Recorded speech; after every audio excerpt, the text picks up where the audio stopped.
Assalomu alaykum. Kanalimiz a'zolari, barchaga qandaysizlar, charchamayapsizlarmi? Daladagi bog'dagi ishlar bilan kunlar isib mazza bo'lib, biz ham bugun 10-may ekan, beda urishni boshladik desak ham bo'ladi. Bugun endi bir traktorimizni sinab, bir ko'rikni o'tkazib olamiz. Ozgina o'rib ko'ramiz, kamchiliklar bo'lsa bartaraf qilamiz. Endi o'tgan yil olingan motoblokimiz 17-60 motoblok 1.20 1 metr 20 santimetr oraligidagi bedani o'radi. Mana bu joylari bedani chigal bo'lib ketgan joylarini kesib beradi. Bu tarafga tashlaydi. Mana o'rilgan bedalarni.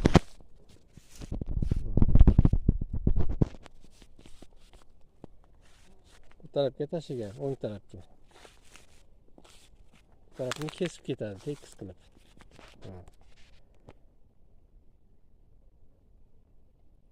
Mana shu holatda. Hozircha yaxshi ishlayapti.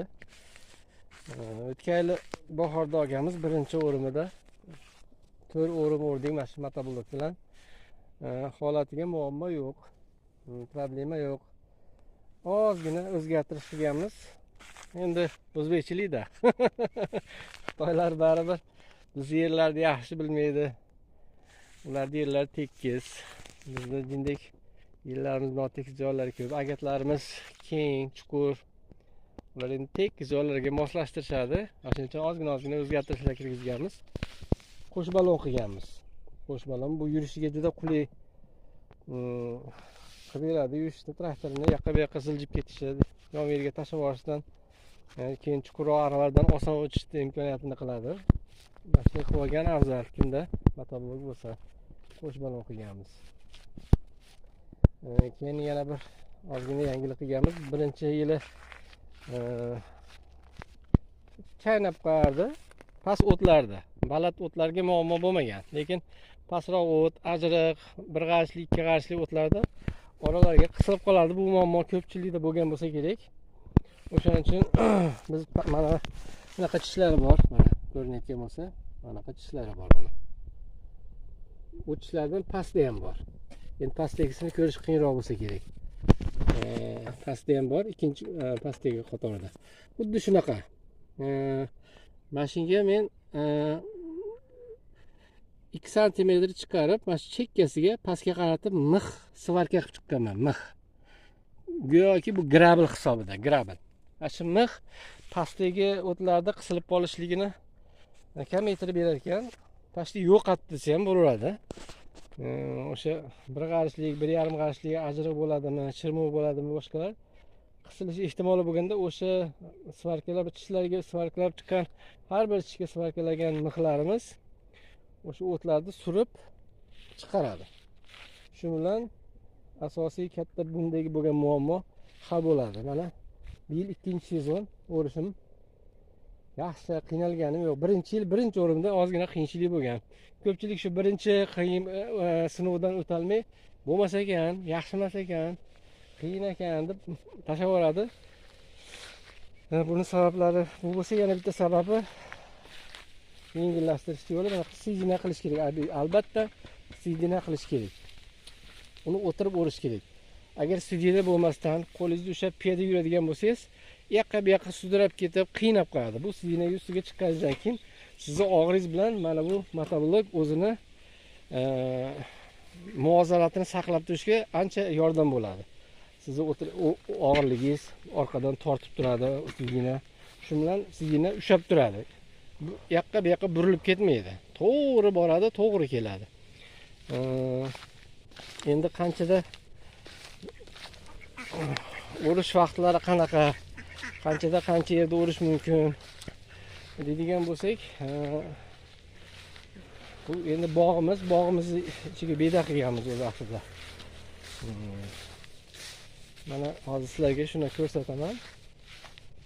Qatorlarini uzunligini va qanchada borib kelishini. Mana shu oraliq. Ikkita ko'chatda oraliq 6 metr. Endi beda deylik 5 metrga ekilingan. Yarim metrdan buyog'i ko'chatga chiqib kelsa 5 metr. 5 metr oraliq. 5 metrga endi 1 metrdan 1.20 oladi, lekin biz 1 metrdan borib kelyapmiz. 5 marta borib keladi. Har bitta oraliqqa chiqib tushib 5 marta borib kelinadi. Mana shu uzunligi 300 metr. Uzunligi 300 metr. Bir tepaga chiqquncha 7 minutda yetib bordim. 300 metrga 7 minutda urib chiqdim. Qaytish ham xuddi shunaqa 14 minutda borib keladi. Agar traktoringiz o'chib qolmasa, to'xtab qolmasa, bir xilda borib, bir xilda qaytib kelsangiz 14 minutda 300 metrga borib kelyapti. 5 marta boradigan bo'lsangiz, endi 7 minutda 5 ga ko'paytirsangiz 35 minut. Yarim soatdan 40 minut, 45 minutlar ichida yog'biya bilan dam olish, choy ichib olish bilan 45 minutda bitta oralig'ida 300 metr, orasi 5 metr bo'lgan oralig'ida o'rib chiqsa bo'ladi. Endi bu 5 ga 300 bo'ladigan bo'lsa, 15 sotik hisoblasak, 15 sotikda 45 minutda o'rasiz. Yana 15 sotikda 45 minutda. 1,5 gektarini 10 ga ko'paytirasiz. Bir 8 soat, 10 soatga bormaysiz 1,5 gektar. Endi 1 gektarni bir kunda agar kuch-quvvat bo'ladi, qiynalib qolmay, shoshilmay bir kunda 1 gektarni o'rib olsa bo'ladi. Astoydil traktor o'chmasa, to'xtamasa, uzilib qolmasa, qayerdir to'xtamasdan ishlatadigan bo'lsangiz, bir kunda bemalol dam olib, orada 5 minut, 10 minut choy ichib, salqinlab o'rib olsangiz bo'ladi bir kunda 1 gektarni. Endi astoydil bo'lsangiz 1,5 gektar ham o'rsangiz bo'ladi. Qattiqroq mehnatsiz. Endi tong sahardan kechgacha qattiq mehnat qilib, astoydil bo'lib, charchamasdan baquvvatroq bo'ladigan bo'lsangiz yoshroq 2 gektarda ham o'rib olish mumkin. Endi bu jindek qiyinroq bo'ladi. Eng yaxshisi shu 1 gektar, 1,5 gektarda bir kunda o'rib qo'ysangiz, bu 3 gektarlik joyimiz bo'lsa, shu 3 kunda mana shu joylarda o'rib bitib bo'ladi. Keyin 3 kun quritiladi, yog'i ob-havoga qarab, keyin pres qilib bozorga olib chiqib sotilaveradi. Xudo xolasa, bu yil 2025-yil 10-may birinchi o'rim xudo xolasa boshlandi hisob. Bugun mana texnik sinovda o'tyapti. Traktorimiz yaxshi.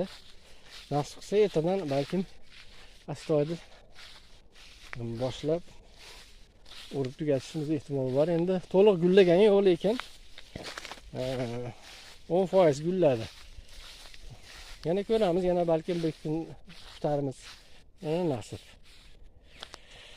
Shunaqa videolarda kamchilik bo'lgan bo'lsa, uzr. Endi notiq emasmiz jurnalistlarga o'xshab. Boricha endi tushuntirishga harakat qildik. Foydali bo'lgan bo'lsa, yangilarga xursand bo'lamiz. Agar eskidan ishlatib yurgan, yana qanaqadir biz bilmaydigan jihatlari bo'lsa, kommentariylarda yozib, bizga maslahat bersanglar xursand bo'lamiz. Rahmat. Sog' bo'linglar. Kuch-quvvat hammaga.